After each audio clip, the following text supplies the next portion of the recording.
반야 부처님께서 반야신경 설하셨을 때 반야신경 어디서 설하신지 알죠? 네? 어떻게 알았어요?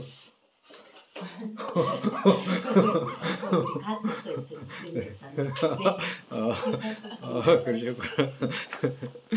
영축산에서 설하셨어요. 네. 다음에도 이렇게 반야신경 할 때는 본인이나 또 관세음보살이나 반야신경 설할 때 대승경경 설하실 때니까 모든 보살들이 오셔가지고 관세음보살님이 설하신 거잖아. 그러니까 부처님의 가피를 입어서 관세음보살님이 설하신 거거든. 그러니까 일체 모든 부처님과 보살님들을 함께 나도 그 자리에 있다라고 생각하면서 하면 돼. 다음에 이렇게 우리 염송할 때 우리 지금 어디야? 42페이지 할 때, 그죠? 둘째 법을 설하는 방식.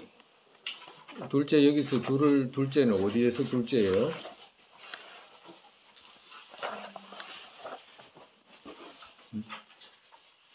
우리 저 10페이지 보면 우리 도 차제 이끄는 방식 4가지 있잖아, 그죠? 첫 번째 법의 근원이 청정함을 보이기 위해서 지연의 위대함 지나갔고, 가르침 공경 일으키기 위해 법의 위대함 보인 것 지나갔고, 2가지 위대함이 있는, 그죠? 이것을 어떻게 듣고 설할 건가라고 하는 것이 있어서 이제 첫 번째는 지나갔고 듣는 방식 지나갔잖아, 그지? 그 다음에 이제 2번째 이제 법을 설하는 방식이라. 둘째 법을 설하는 방식인데 법을 설하는 이익을 생각하는 것과, 그러니까 법문할 때 이제 이렇게 법문하는 사람은 이렇게 해야 된다라고 말씀하시는 거예요. 우리가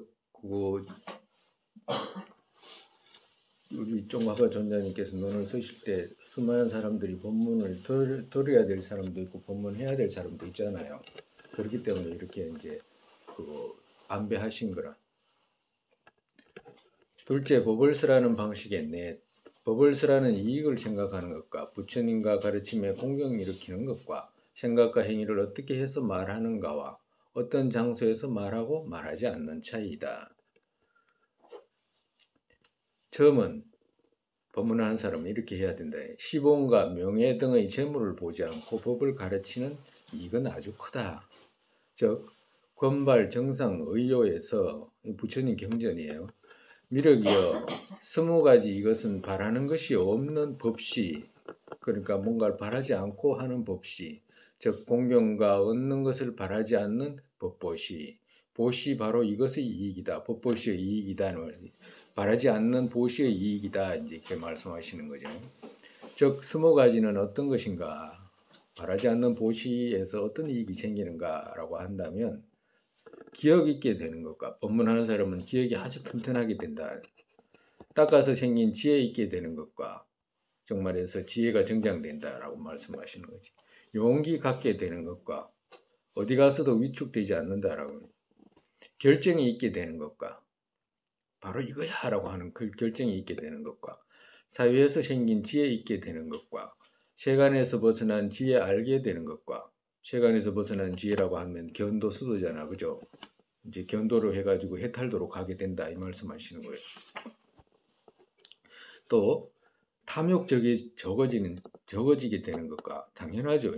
탐욕 적어지게 되는 것과, 분노 적어지게 되는 것과, 어리석음이 적어지게 되는 것과, 마귀가 그를 해칠 기회를 얻지 못하고 열애들께서 혼염하게 되는 것과, 사람 아닌 이들이 보호하게 되는 것과, 신들이 그에게 위험을 일으키게 되는 것과, 정말이죠. 어떠한 신이라도 법문하는 사람을 보게 되면 그 위험 있게 보게 된다 이 말씀하시는 거예요. 친구 아닌 이들이 해칠 기회를 얻지 못하게 되고 그의 친구들 멀어지지 않게 되는 것과, 말이 청정하게 되는 것과, 두렵지 않는 마음을 얻게 되는 것과, 마음에 즐거움이 많게 되는 것과, 지혜로우니 칭찬하게 되는 것과, 그의 법보시 그것 또한 뒤따라 기억할 가치로 되고, 라고 이 20가지 이제 법보시에 생기는 이익을 이렇게 말씀하신 거예요. 라는 등 많은 경전에서 말씀한 이익들에 가슴 깊이 믿음을 일으켜야 된다. 앞에서 우리가 듣는 이익들 생각했잖아요. 들어서 벗어나게 된다라고 했잖아. 고통에서 벗어나게 됐잖아. 들어서 생기는 이익들이. 그와도 같이 법문에서는 또 이런 이익들이 생기게 된다라고 말씀하시는 거예요. 여기에 결정 있다는 것은 앞에 결정 있게 되는 것과 했잖아. 그죠? 결정 있게 있다는 것은 집학론은 우리 많이 했죠. 그죠?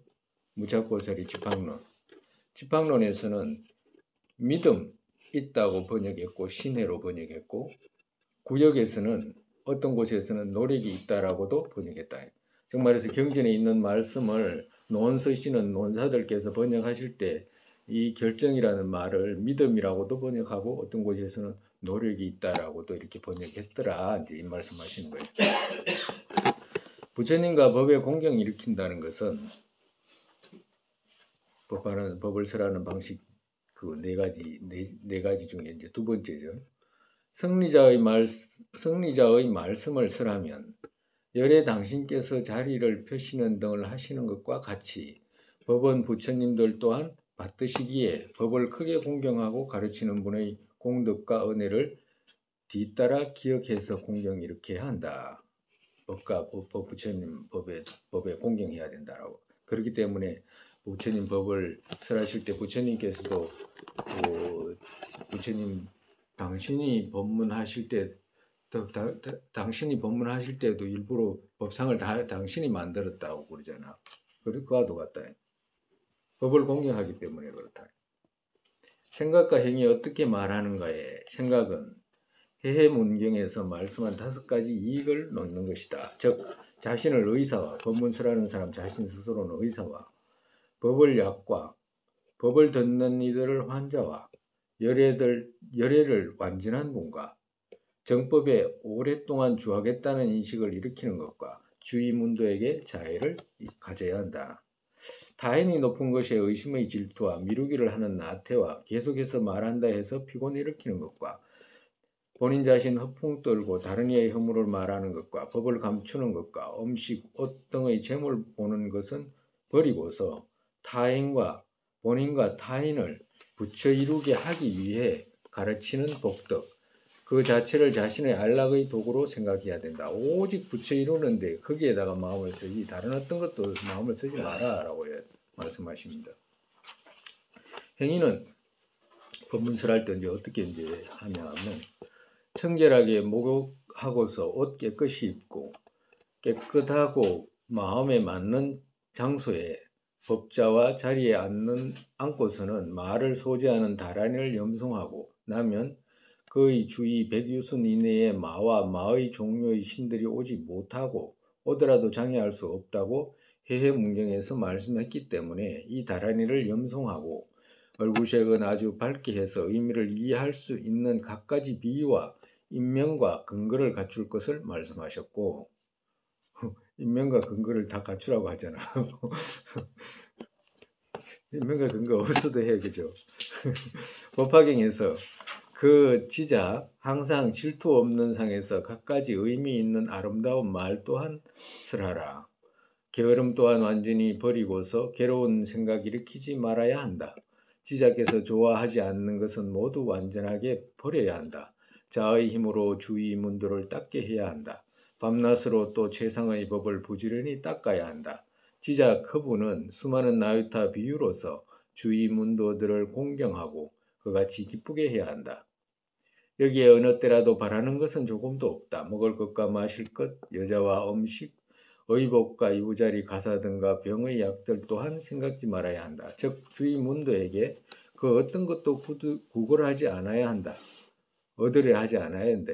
그리고 지자는 항상 자기 자신과 이들 중생이 부처 이루기를 원하는 이익을 위해서 어떤 세간의 법을 가르치는 이것은 나의 안락의 모든 용구다라고 생각하는 것이다라고 말씀하셨다.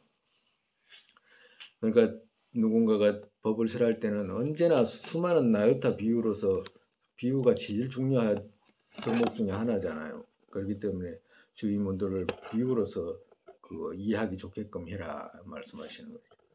어떤 장소에서는 설하는 것과 설하지 않는 차이는 비니야경에서 율장에서 어떻게 말했냐면 청하지 않으면 하지 않아야 한다고 말한 것과 같이 법문을 해주기를 청하지 않는 곳에서는 설하지 말고 청해도 그릇을 살피는 것과 그릇으로 알면 청하지 않아도 설하기가 가능하다는 것은 비유로 들면 이렇다. 삼묘환경에서 법보시를 위해 만약 당신에게 청하면 저는 많이 배우지 않았습니다라고 처음에 이 말을 해야 한다.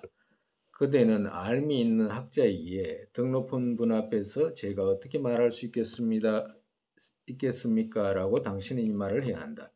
바로 설하지 말고 그릇을 살피고서 해야 한다. 만약 들을 그릇임을 알게 되면 청하지 않아도 설해야 한다라고 말씀하셨다.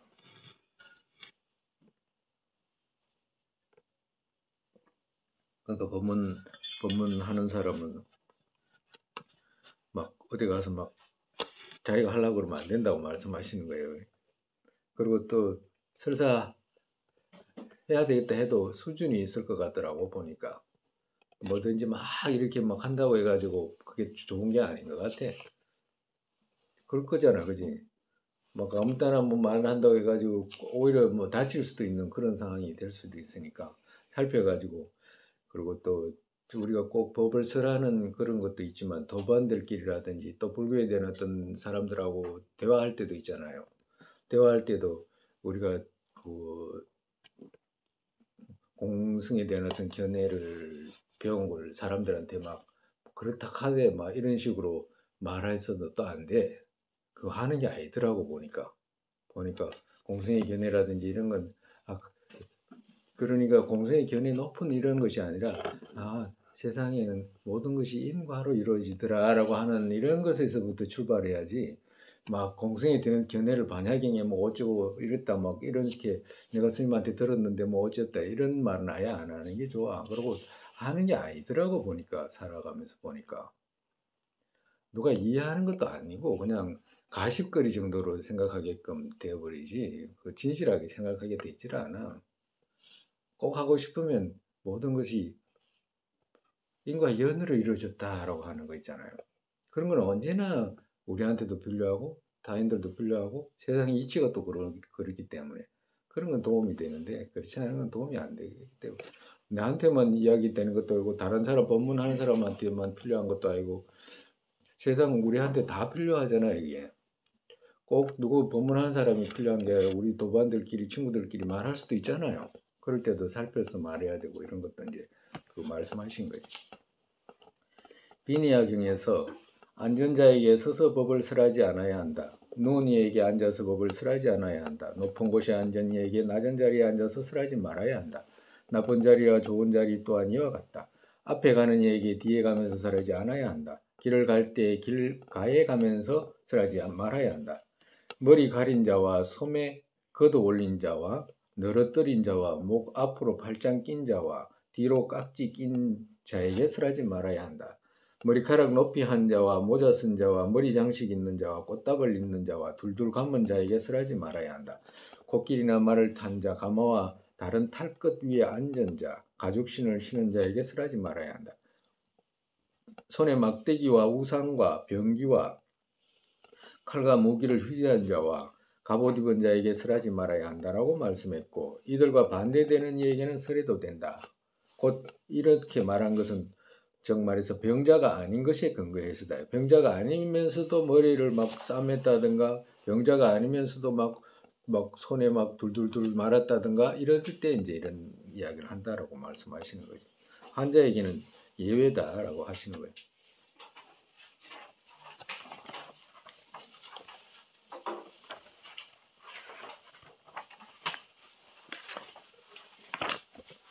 공통의 방식.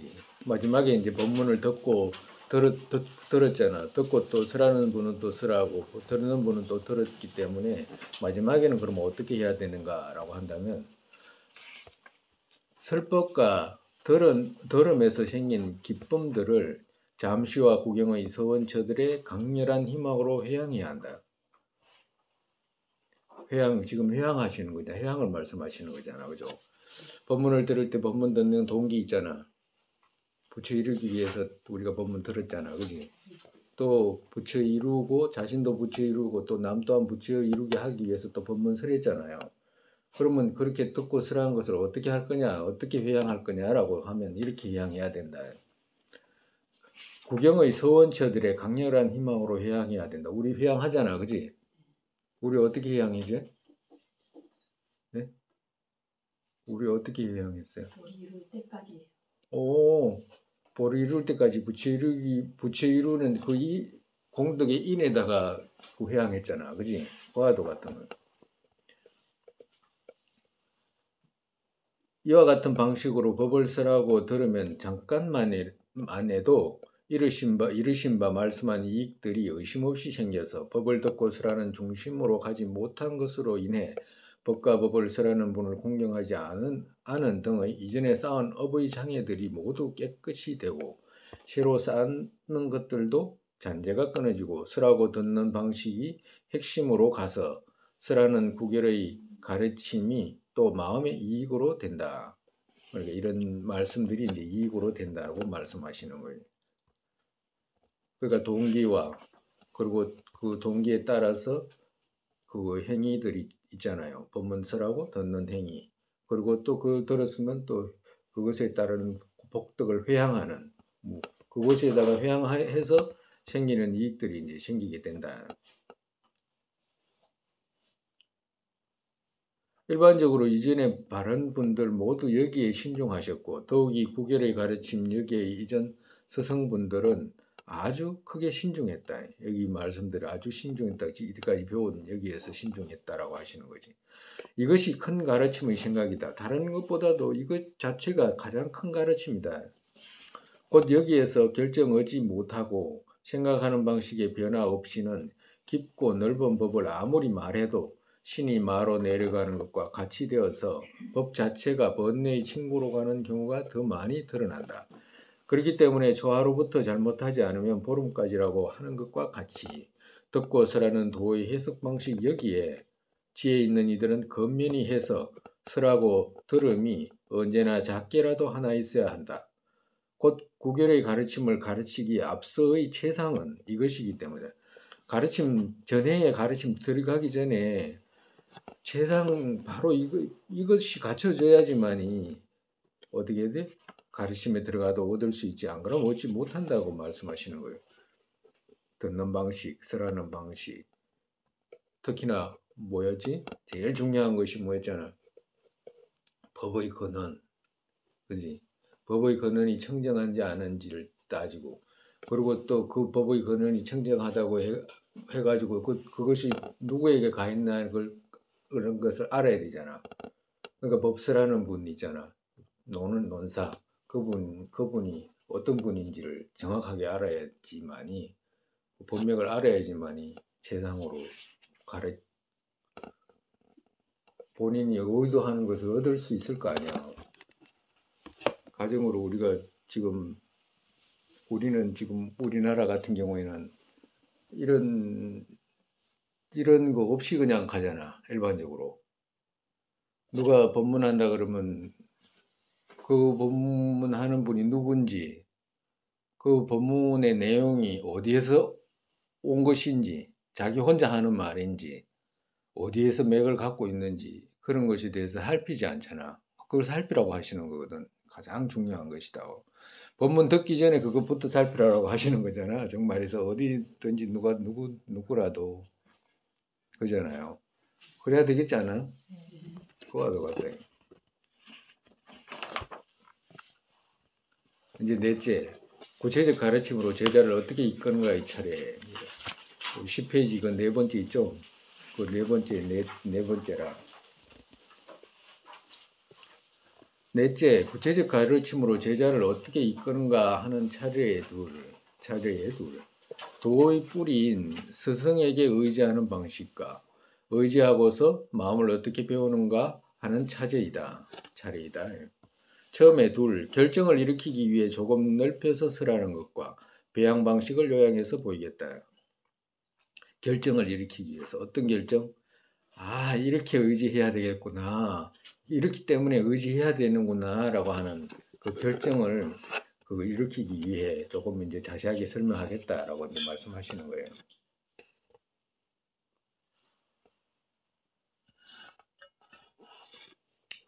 처음은 섭결정심장에서, 이 섭결정심장이라는 것이 아티샤 존자님 저술이에요. 논술학. 대성에 머무는 보트카라 그는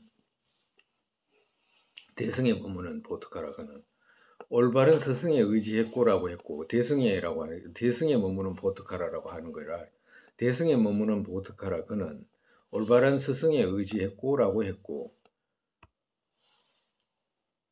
보드와의 법문을 또라께서 감추린 데서도 핵심의 구결을 모두 모은 첫째는 선지식을 놓지 않는 것이다 라고 전형어가 같이 제자의 마음에 공덕 하나 일어나는 것과 허물 하나 감수하는 이상의 모든 설락이 생기는 곳은 선지식이기에 처음에 스승에게 의지하는 방법이 가장 중요하다.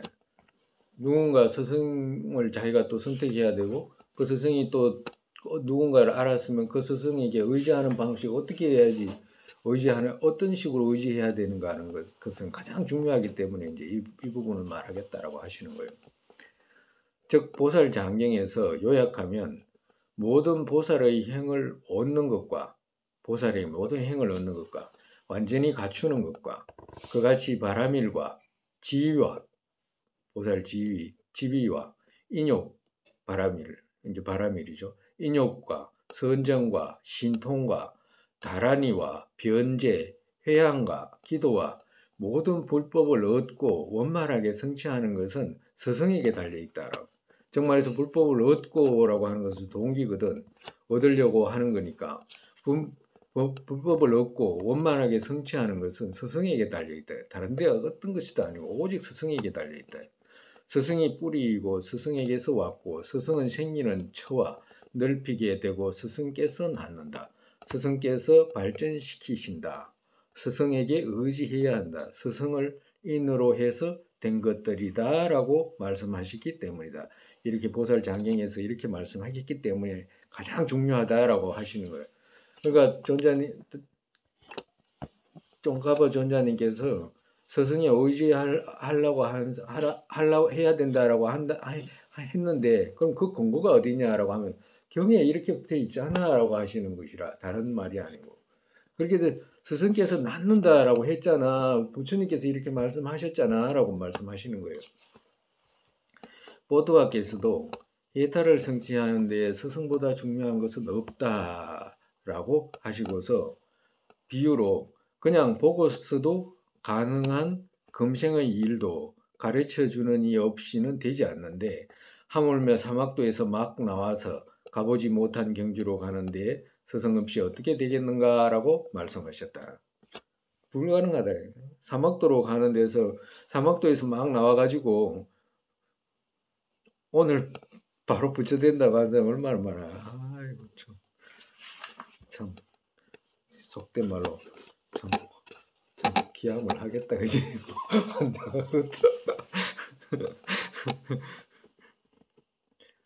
이렇게 스승에 의지해야 된다라고 할 때 여기서의 스승은 어떤 스승을 말하냐면 물론 스승인데 다 설명하겠지만 본인한테 그 구전에 있잖아 구전의 본맥 그것도 해석의 본맥 그리고 또 관정할 수 있는 그런 그 관정을 주시는 분 이런 분한테 말씀하시는 거예요. 일반적으로 불교를 소개하고 이런 사람들한테 말하는 건 아니라 그렇기에 선지식에 의지하는 방식에 이어서 정말에서 이제 선지식에 그렇기 때문에 여기서 말하는 선지식 스승에 의지하는 방식은 여섯으로 이제 말하겠다. 누구에게 의지하는가 이제 이야기를 하는 거예요. 어떤 사람 여기서 스승에 의지해야 된다라고 했잖아. 그러니까 그러면 스승은 어떤 분이에요?라고 이제 묻게 되면 이런 분이 바로 스승이다라고 하시는 거라. 의지해야 하는 스승의 정의 또 의지하는 제자의 정의 그러니까 선지식은 이런 분을 스승이라고 그러고 제자는 또 이런 사람을 제자라고 한다. 제자가 스승을 어떻게 의지하는가의 방식 의지한 이익, 의지하지 않은 허물 이들의 뜻을 요약한 것이다. 이제 6가지로 이제 말하겠다. 과거에 어떤 스님들이 인도에서 이제 유럽이나 이런 데가 불교 소개하고 하잖아요. 가르치고 하잖아. 근데 이 부분은 다 넘어간대. 할 수가 없대. 이 부분은 안 하고 다른 부분으로 간대. 유럽 사람이나 미국 사람이나 이런 사람들은 이런 개념이 없어가지고 이런 걸 하면 이상하게 생각한대요. 오히려 아직까지 그냥 그 대다를 위해서 뭔가를 배우겠다는 이런 마음보다는 그런 것이 되나 아직까지 그 동양 사람들하고는 좀 다르게 우리는 어릴 때부터 그래도 윤회 뭐 전생에 뭐 이런 소리를 많이 하잖아. 그래가지고 뭔가 모르게 젖어 있는데 아예 그런 것이 없기 때문에 그런 사람들한테는 이게 연결이 잘 안 되는가 봐. 그래가지고 뭘 할 때 이 부분 다 뺀다더라고. 처음은 모든 경론 등에서 각각의 성을 근거로 한 것이 많이 설해져 있지만 여기에서는 장부셋의 도의 차제로 이끌어 부처의 도로 이끄는 대성의 선지식을 가리키는 것이다. 여기서는 대성의 선지식을 가리킨다 이 말. 여기는 지금 도차제잖아, 그죠?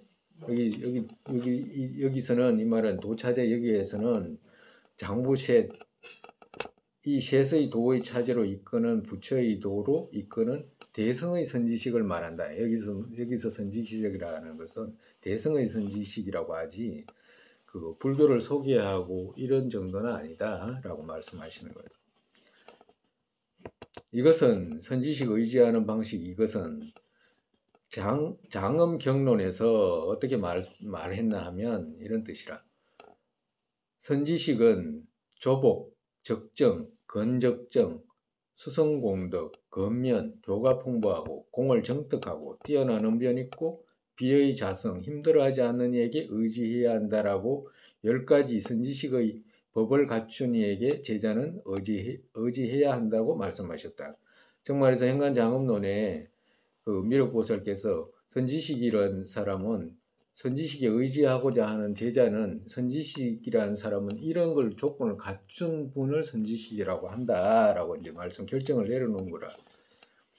왜냐하면 여기에 또 스스로를 조복하지 못하고 남을 조복한다는 것은 있을 수가 없다고 말씀했기 때문에 첫 번째 조복이라고 하는 것은 조복을 놓은 이유를 말씀하시는 거예요. 타인을 조복하려는 스승은 먼저 자신의 마음부터 조복한 일해야 한다. 그렇다면 어떻게 조복한 마음이 필요한가라면 본인 임의대로 수행한 데서 깨달은 공덕이라 이름 지어진 부분은 마음에 있어서는 이익이 없기에 승리자의 모든 가르침과 서로 같은 마음 조복하는 법이 필요하다. 승리자의 모든 가르침과 서로 같은 마음 조복하는 법이 필요하다. 곧 이것은 사막의 보배로 결정되었기에 조복 등 셋을 말씀하셨다.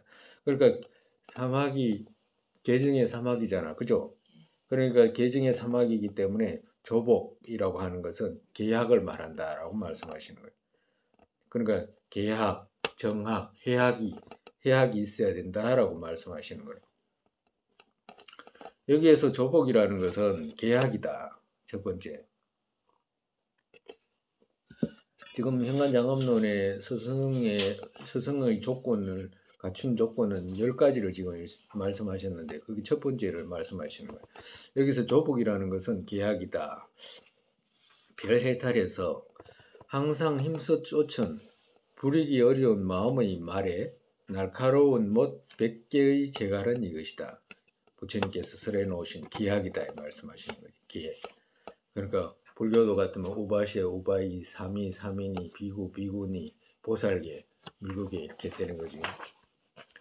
분변교에서 조복 못한 대중 재갈은 이것이다 라고 말씀한 것과 같이 거친 말을 길들이는 이가 튼튼한 재갈로 조복하는 것과 같이 근이 뒤집힌 경계의 뒤를 따르는 거친 말처럼 행 아닌 행에 들어가면 제거해야 하고 많은 정진을 행하게 하는 쪽으로 들어가게 하는 계율을 배워서 마음의 말을 조복한 것이다. 정말에서 스승이라고 하는 사람은 첫 번째 계약을 배워가지고 그 마음의 말을 조복한 사람이 스승의 조건으로 된다라고 이제 첫 번째 말씀하시는 거예요. 그리고 두 번째 적정은 이처럼 적정은 정학을 말하는 거예요. 이처럼 바른 행과 나쁜 행, 취하고 버릴 처에서 기억과 정지로서 마음속에 고요히 주하는 정학이 일어난 것이다. 그러니까 계율을 근본으로 해가지고 선정을 닦아가지고 선정을 이룬이라야 한다라고 말씀하시는 거예요.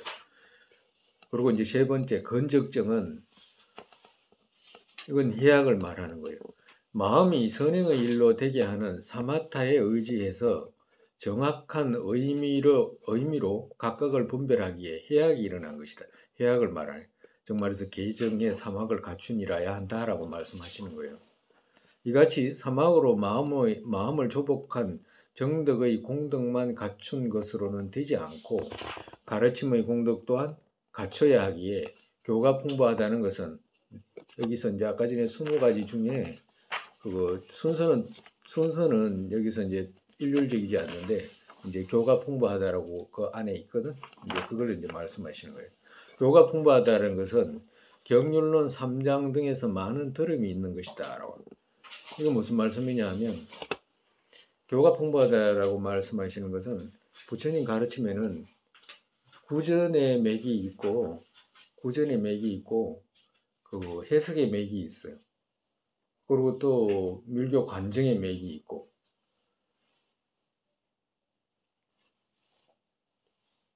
보살계의 맥이 있고 비구 사민이 우바세 우바이 이걸 다 갖춘 맥이 있고 그걸 맥을 다 갖춘 분을 교가 풍부하다라고 말하는 거라. 정말해서 우리가 지금 팔만대장경이 있잖아요. 그죠? 해인사 가면 팔만대장경이 있잖아.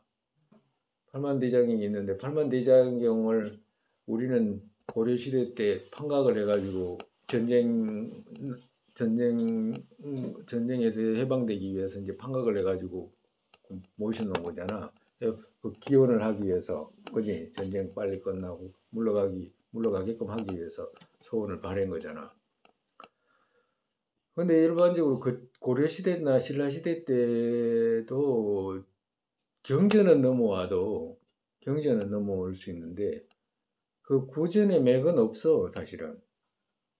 조선시대 때는 더 없고 계맥도 없어져 버렸잖아요. 조선시대 때 들어와가지고는 계맥도 없어져 버렸거든. 내려오는 맥이 없어져 버렸어. 조선 500년 동안 견딜 수가 500년이라는 세월이 얼마나 그 긴 세월이에요. 견딜 수가 없어. 맥이 뭘 보고 맥이라고 하냐면 이렇게 잘 들어. 부처님 경전에서는 부처님이 말씀하시면 부처님이 반야신경을 예를 들어서 말씀했잖아.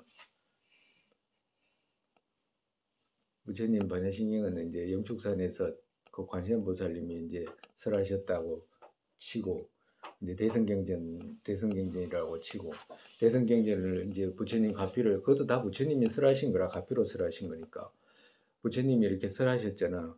그러면 그 제자분들이 들었잖아, 그지? 관세음보살님이나 그 밑에 그 제자분들이 들었잖아. 그 제자분들한테 전해줘야 돼.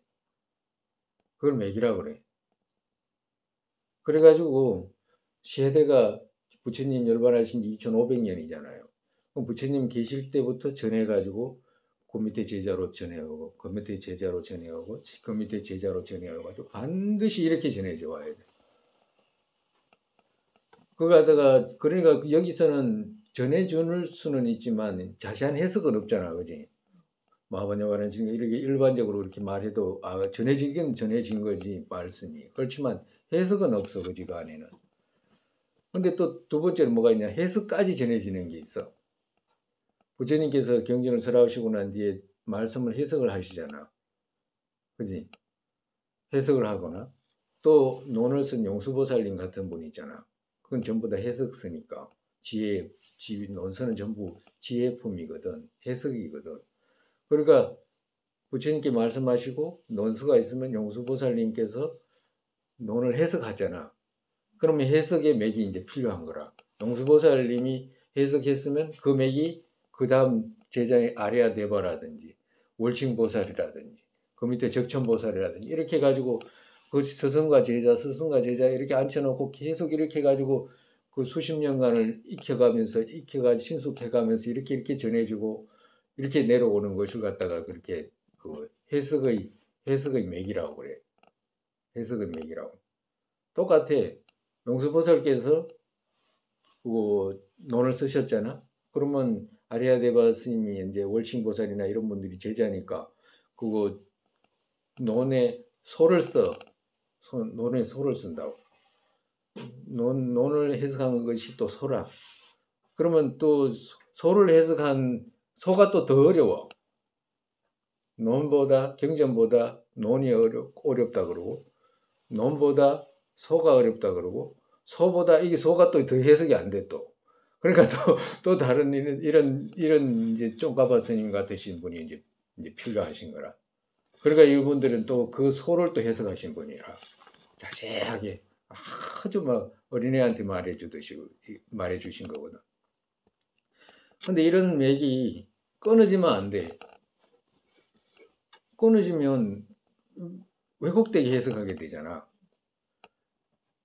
우리 쫑가바 전자님께서 이 앞에 법의 근원이 청정함을 보이기 위해서라고 했잖아. 그러니까 법의 근원이 청정하지 않은지를 아는 것은 맥이 있는지 없는지를 아는 거라. 그러면 맥이 있는지 그 맥을 찾아서 배우는 것이 불교는 배우는 것이지 엉뚱한 데 배우는 거 아니라 첫 번째 그러니까 맥이 있게 되면 그러한 맥이 풍부하냐 안 하냐 이 말씀하시는 거라.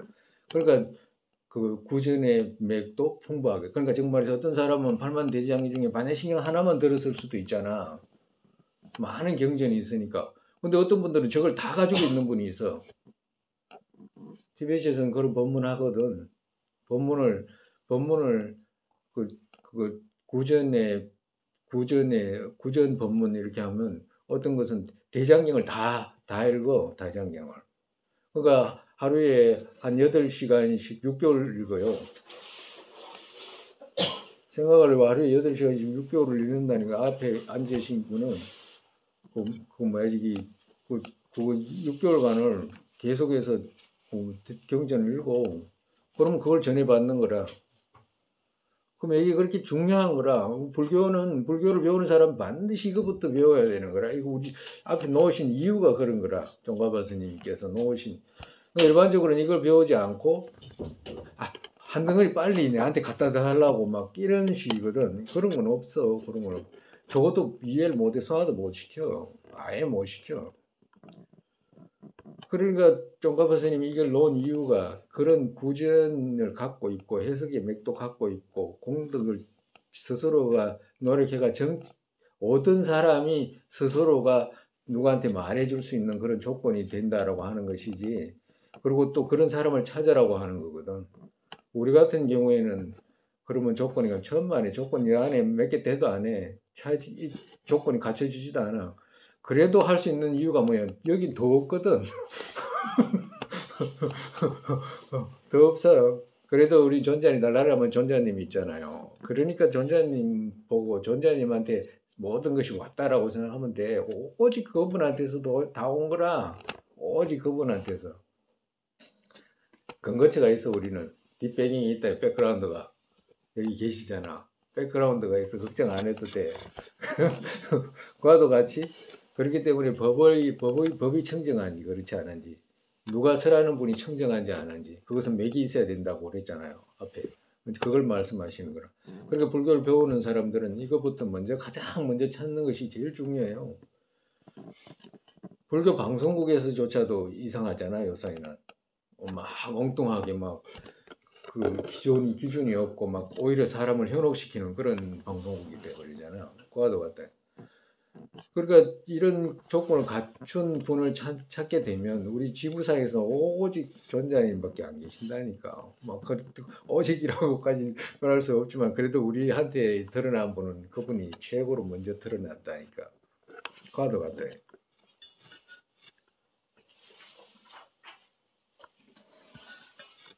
선지식 돈밖에서 대성의 서성은 설법할 때 끝없이 이해를 일으키고 제자한테 이제 그 이해를 일으키게 하고 실천은 가르친 뒤에 어떤 이익과 바로 의미로 되게 가르치는 일이어야 한다.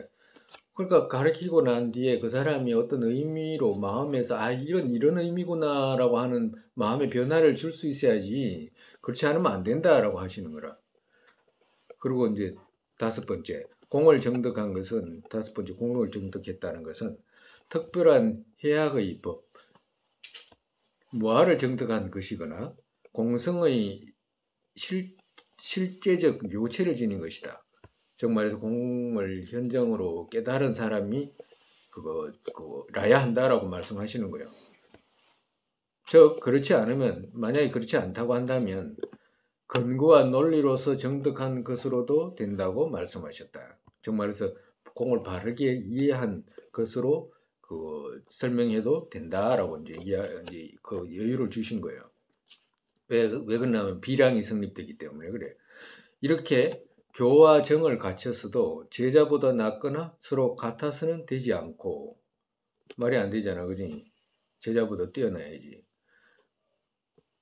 그리고 여섯 번째, 학식이 뛰어나다는 것은 학식이라는 것은 여기서 아까 전에 수성공덕이라고 했잖아요. 수성공덕을 학식이 뛰어나다는 의미라. 학식이 뛰어나다는 것은 친우집에서 하열한 이에게 의지해서 사람들을 쇠퇴하게 되고 알미 같은 이에게 의지해서 그대로 있게 된다. 주존에 의지해서 재상을 얻게 된다. 그렇기에 나보다 뛰어난 이에게 의지해야 한다.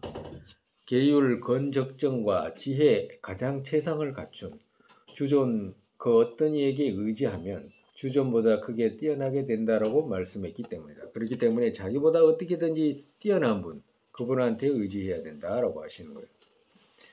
푸중화께서 바른 분들의 정기를 들을 때면 나는 그보다 더 위로 보겠다라고 말씀하셨고 따시께서 나는 나중의 장로들을 본받겠다라고 말씀하신 것과 같이 학득이 뛰어난 이들보다 더 눈을 높이 봐야 한다.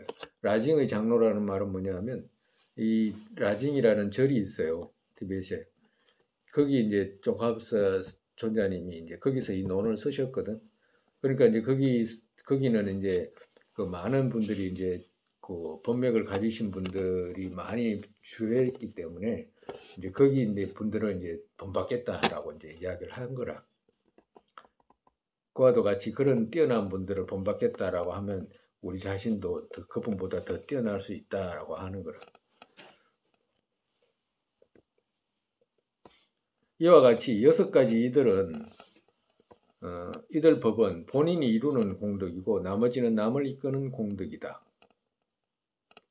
정말 이 앞에 있는 6가지는 본인이 이제 이뤄야 하는 공덕이 있잖아요. 본인이 이뤄야 하는 공덕이고 또 이룬 공덕이잖아. 이루는 공덕이고 나머지는 이제 나머지 이제 4가지는 이제 남을 이끄는 공덕이 정말서 남을 이끌려고 하거나 이런 사람들이 이제 알아야 되는 그런 공덕이다라고 하는 거죠. 이것 또한 이르기를 열애들 제업 물로 씻지 못하고 중생의 고통 손으로 제거하지 못한다. 그분의 깨달음 남에게 옮기지 못하고 법성의 진리 가르침이 해탈케 한다라고 말씀하신 것과 같이 남에게 잘못되지 않은 길을 가르쳐서 뒤따라 지니게 하는 것을 제외하고 제장을 물로 씻는 등은 할 수 없다. 그렇기에 여기 법 4가지에서 언변에 뛰어나다는 것은 뭐냐? 어떻게 이끄는가의 차지에 뛰어나고 뜻을 대중의 마음에 보내어 보답하는 것이다. 그러니까 정말해서 언변이 뛰어나다는 것은 어떻게 이끄는가의 차지에 뛰어난다라고 하는 것이죠. 그리고 뜻을 대중의 마음에 보답한다는 것은 어떤 희망을 가지고 온 사람에게 보답하는 거잖아. 그거를 말하는 거예요. 8번째, 자비는 법을 쓰라는 동기가 바른 것이다. 법을 쓰라는 동기가 다 발라야 한다. 즉 공경 등을 보지 않고 자와 비를 일으켜서 가르치는 것이다. 보도와께서 정화에게 어떤 법을 쓰랬어도 어떠한 이익을 얻기 위해 법을 설한 적이 없다. 고통 없는 중생은 없다라고 하신 말씀이 필요한 것이다. 그 말해서 나는 어떤 법을 쓰래도 이익을 보지 않고 했다라고 말씀하시는 거예요. 왜냐? 모두가 중생들은 고통뿐이잖아 라고 말씀하시는 거예요. 아홉 번째, 건면은 남을 위해 기쁘게 가르치는 것이다. 건면하게, 성실하게 이제 기쁘게 가르치는 것이다. 열 번째, 힘들어함을 제거했다는 것은 거듭거듭 쓰래도 피로해 하지 않는 것이다. 즉, 쓰라는 힘든 행을 참는 것이다. 포도와께서 말씀하신 사막과 공성의 정덕과 자비 다섯은 핵심이다. 첫 번째 이제 우리가 지금 아홉 번째, 열 번째 다 했잖아요. 아홉 번째, 열 번째 다 했는데 원만한 서성이라고 하는 것은 현관 장엄론에서 말씀하신 이 열 가지를 다 갖추는 것이고, 만약에 그런 열 가지를 갖춘 스승이 없다라고 한다면 이제 다섯 가지라도 갖춰야 된다라고 하시는 거예요. 여기서는 포도아께서 말씀하신 사막과 공성의 정덕과 자비 다섯은 핵심이다. 나의 스승 상춘께서는 경론을 많이 들은 것도 없고 힘든 것을 참지도 못하고 언변에 뛰어나지도 않았지만 이 앞에 다섯이 있었기에 면전에 누가 있어도 이익이 되었다. 셀돈에게는 뛰어난 언변이 조금도 없고 공양보시를 찬탄하는 말 한마디를 해도 이들 모두는 지금은 알지 못한다라는 말씀밖에 없었어도 앞에 다섯이 있었기에 듣는 이에게 이익이 됐다라고 합니다. 그러니까 정말해서 첫 번째 열 가지를 다 갖추지 못하더라도 이 지금 앞에 이제 열 가지 중에 다섯 가지 그거 다섯 가지 뒤에 다섯 가지는 못 갖췄더라도 그거 지금 사막과 공성의 정덕과 자비 다섯은 핵심이다 했잖아. 그러니까 이 다섯 가지 앞에 있는 다섯 가지가 있었기에 뭐 누가 와도 이제 이익이 됐다라고 말씀하시는 거지. 그러니까 열 가지 중에 그 중에 이제 중요한 다섯 가지라도 있어야 된다라고 말씀하시는 거예요. 그 중등의 이제 스승을 말씀하시는 거라. 그렇기에 사막에서 행하는 책임이 없이 그들의 찬탄이나 공덕을 말해서 본인의 생활을 이어가는 것은 스승으로 적합하지 않다. 만약에 누군가 그런 사람이 있다고 한다면 버려도 된다라고. 즉 전단량을 자랑하는 말로서 생활한 이에게 전단 찾는 이 몇몇이 당신은 그것이 있습니까? 라고 물으면 없다라고 말하는 것과 같기에 의미 없고 말만으로 되기 때문이다. 즉 삼매왕에서 말세의 비구 계율 없는 이들 다문을 인정해서 계율 찬탄은 해도 계율은 추구하지 않는다. 라고 정, 지혜, 해탈 셋에서도 이같이 말씀하셨다. 그러니까 자기도 그거 익히고 남도 익히게 하는 것이 스승이지 자기는 익히지 않고 말만 하는 건 스승 아니다라고 하시는 거예요. 어떤 사람 몇몇이 전단들은 이같다. 즉 향기가 더없이 향기롭다라고 전당의 공덕을 말한다. 여기에서 다른 이 몇몇이 그처럼 찬탄하는 전단이 조금이라도 있는가라고 몇몇 사람이 이렇게 물으면 그 사람이 다시 말하기를 생활하기 위해 향을 찬탄하는 것이지 그런 향은 나에게는 없다라고 말한다. 이같이 요가 정진하지 않느니 계율 찬탄으로 사는 이들이 말세에 생기게 된다. 곧 이들에게는 계율이 없다. 라고 나머지 셋에서도 이와 같다고 말씀했기 때문이다. 이같이 해탈을 행하는 이의 서성은 구경 이상의 뿌리에 구경에 이루고자 하는 마음의 뿌리이기 때문에 서성을 의지하기를 원하는 이들은 이들을 이해한 상에서 정의 갖춘 이를 찾기에 노력해야 한다. 서성을 이런 분을 찾아야 한다. 제자가 의지하기를 원하는 이들 또한 이들을 알고서 이러한 정의들을 갖추는 행에 노력하라. 시절 인연으로 이들 공덕을 부족한 분을 얻기 어렵기 때문에 이같이 얻지 못하면 어떻게 해야 하는가 하면 묘비청문경에서 밀교경에서 이제 이런 분을 얻지 못하면 어떻게 해야 되냐 하면 비유하면 바퀴 하나인 마차는 말이 있어도 가지 못하는 것과 같이 이같이 행하는 도반이 없다면 중생이 성취를 얻지 못한다. 그는 지혜 있고 좋은 신체, 여기 지금 16가지 이제 말씀하시는 거예요. 그는 지혜 있고 좋은 신체, 청정하다. 가문은 순수하고 법의 노력과 자신의 차고 용감하며 근을 조복했다. 부드럽게 말하고 보시자비가 있다. 공주림과 목마름과 번뇌 참고 바라문과 다른 신 받들지 않는다. 총기 있고 은혜의 보온과 산보를 믿는 것이 도반이다. 이같이 공덕 빠짐없이 갖춘 이들 투쟁의 시기에는 아주 귀하기에 공덕 반이나 4분, 8분 갖춘이라면 밀교 수행자는 도반으로 의지해도 된다. 그러니까 지금 여기에 16가지 말씀했거든. 그러니까 16가지 중에 말세에는 이런 사람이 다 갖춘 사람이 없으면 어떻게 해야 하냐면 공덕 반이나 라고 했잖아. 반은 16의 반은 몇이에요? 8이잖아. 그지? 그러니까 만약에 16가지가 다 안 갖춰지면 공덕의 반이나 라는 것은 8가지나 그러면 4분이면 몇 개예요? 4개나 8분이 몇 개예요? 2개. 8분 갖춘이라면 밀교 수행자는 도반으로 의지했던 말세에는 16가지 중에 2가지만 있어도 된다. 2가지만 갖춰도 도반으로 해가지고 함께 가라라고 하시는 거예요. 라고 도반의 정의 완전히 갖춰 말씀한 8분을 최소로 말씀하셨고, 그러니까 2개는 있어야 된다. 그걸 스승이라고 한다. 이것은 스승에게도 같다고 대지존 아티사의 말씀을 보드와의 어륵돌와가 기록하는데 곳에 설해져 있기에 원만의 정의로 말한 것들의 앞에 10가지 있잖아. 그죠? 현관장엄론 원만 정의가 원만히 갖춰졌다는 것은 10가지 말씀했잖아. 원만의 정의로 말한 10가지 중에 어렵고 쉬운 어떤 것을 모은 이 말이라. 어렵고 쉬운 있잖아. 어려운 거 한 가지, 쉬운 거 한 가지 이 뜻이라 어려운 거 한 가지든지 쉬운 거 한 가지든지 그 10가지 중에 2가지라도 있으면 스승으로 되고 밀교 수행자들은 밀교 경전에서 말씀하신 그 모은 8분을 2가지만 갖춘 이라도 괜찮다라고 그 스승으로 의지해도 된다라고 이렇게 말씀하신 거예요.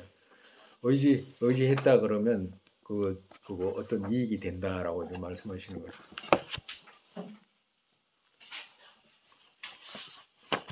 엄청나게 너무 빨리 봐.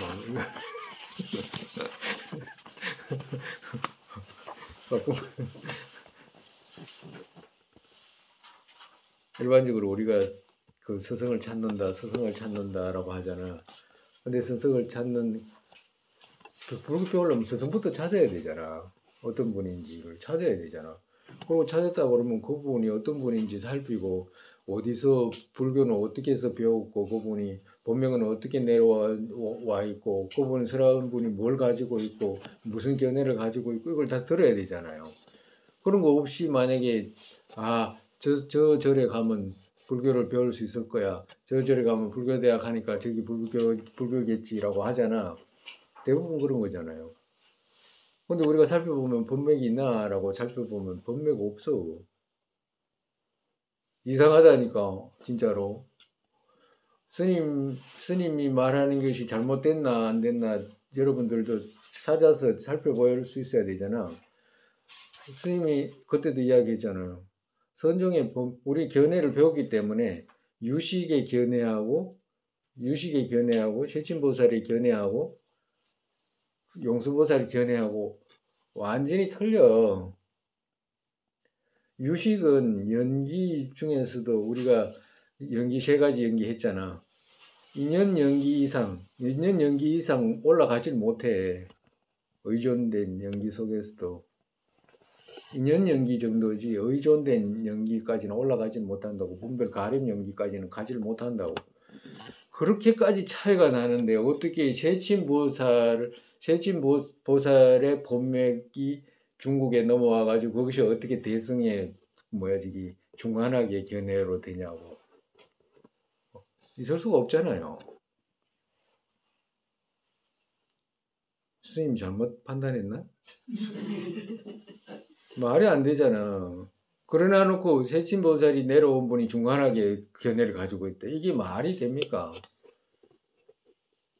그러고 내려오면서 세친보살만 있는 게 아니라 사자현보살님도 있잖아. 사자현보살님도 유식인데 그런 분들이 어떻게 그 대승에 중간하게 어떤 법맥을 지닐 수가 있냐고. 그분들 스스로도 싫어해. 그건 그분도 스스로도 부정한 거라 정말에서 중간합을. 근데 어떻게 영성을 용수보살을 부정한 분들인데 어떻게 다시 용수보살 그분들이 용수보살 법맥을 이해했다고 말도 그게 되나? 나는 아무리 생각해도 이해가 안 가는데. 그런 거 보면 이건 신뢰할 수가 없어라고 결론을 내릴 수 있어야 되잖아. 결정을. 아무도 그런 건 잘 안 해 또. 그런 참 이상하지. 그리고 또 법문을 막 어떤 사람이 막 해대잖아요. 자기가 뭐 다 하는 것처럼.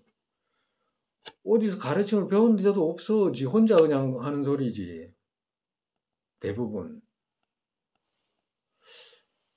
그래서 나중에 이제 보면 이제 우리가 읽어볼 거지만 이 도차제에 있잖아. 도차제의 가피는 이 도차제의 법맥을 받지 않은 사람에게는 도차제의 가피가 없다라고 결론을 말하신다니까. 여기서. 그런 건 있을 수가 없어라고 말씀하신다니. 쫑가버 스님이. 도차제의 법맥이 없이 가피가 없이 도를 이룰 수 있는 그런 일은 없어라고 말씀하시나요? 그것도 누구를 근거로? 부처님을 근거로 말씀하시나요? 부처님 경전을 근거로. 그러니까 부처님 경전을 배우고 불교를 배우고자 하는 사람은 부처님 경전을 배우고 부처님의 말씀을 해석을 들어야 될 거 아니에요. 그 사람 말하는 걸 해석을 들으려고 하는 게 아니고. 그래서 결론은 쫑가바 전자님조차도 개인적인 말씀을 한마디도 안 하잖아요. 말씀하실 때 봐봐. 지금 계속해서 어디에서 이렇게 했잖아. 어디에서 이렇게 했잖아. 오늘 경전을 근거를 말씀하시지 개인적인 말씀은 안 하시잖아요. 그와도 같아요. 우리가 배울 때 이걸 이렇게 해서 이 마음을 잊지 말고 배워야 된다고. 우리 배우는 사람, 불교를 첫째 배우는 사람. 그 전에 원호 극권 선사라고 하는 스님이 있어요. 중국에 유명한 백암록이라고 하는 그 유명한 선사가 있어요. 그 스님이 그 사천 사람이라 사천 저기 무슨 원각산가 사천 원각사라 사천 여기 사천 아니고 예, 중국 사천 청도라는 도시에 있어. 거기 그 주변에 그거 원각사라고 하는 거기 이름이 원각사 맞을 거라. 아주 큰 절이 있는데 거기서 이제 어느 국권 선수가 백암록을 쓴 유명한 절이에요. 선종 사람들은 전부 다 그거 배워. 백암록이 어쩌고 저쩌고 뭐. 내가 가봤잖아 거기. 세상에 흔적도 없어요. 쫑가버 스님은 법당은 쫑가버 전자님 법당은 엄청나게 크게 모셔놨어. 어느 국권 선사 이런 사람은 흔적도 없어요. 사천 쪽에 유명한 선사들 많아. 가봐봐. 전부 쫑가버 한족이라도 쫑가버 전자님 그거 뭐야 이게 법당이 있지. 그 뭐야 이 자기들 선사들 그런 거 흔적도 없어요. 북경 쪽은 더 할 거야 아마 내 생각에. 부하산이나 이런 데는 아예 흔적도 없어. 선사 뭐 이런 사람도 없어. 전부 지장보살님 우리 저기 누구지? 그 지장보살님 화신이라고 하는 그 신라 스님 있잖아요. 고화산에. 응? 고화산에 있잖아. 누구지? 지장보살님 화신이라고 하는 선사들이 그렇게 없어요. 이상할 정도로 우리 한국에 있잖아요. 전해져 가지고 완전히 막 옛날에는 뭐 꽉 막혀서 살아서 그렇다는 치더라도 지금 같은 데는 도저히 그렇게까지 할 필요도 없는데도 그것을 뭐 벌어먹고 살 거라고 그러는지 알 수가 없어. 그걸 하는 거 보면 하는 짓을 보면 맥을 찾아보면 근원이 있는지 없는지 알 수 있잖아.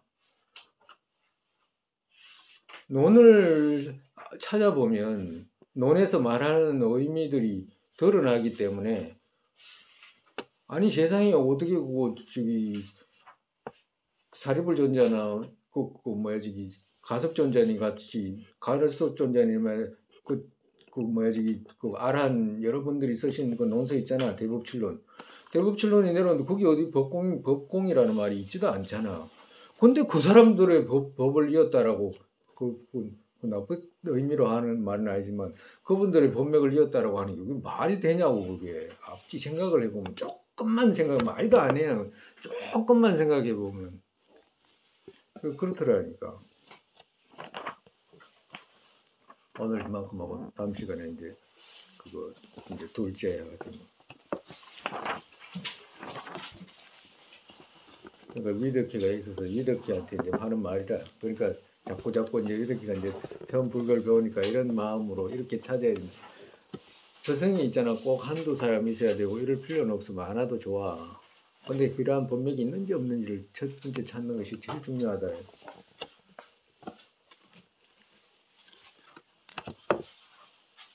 그래야 하지.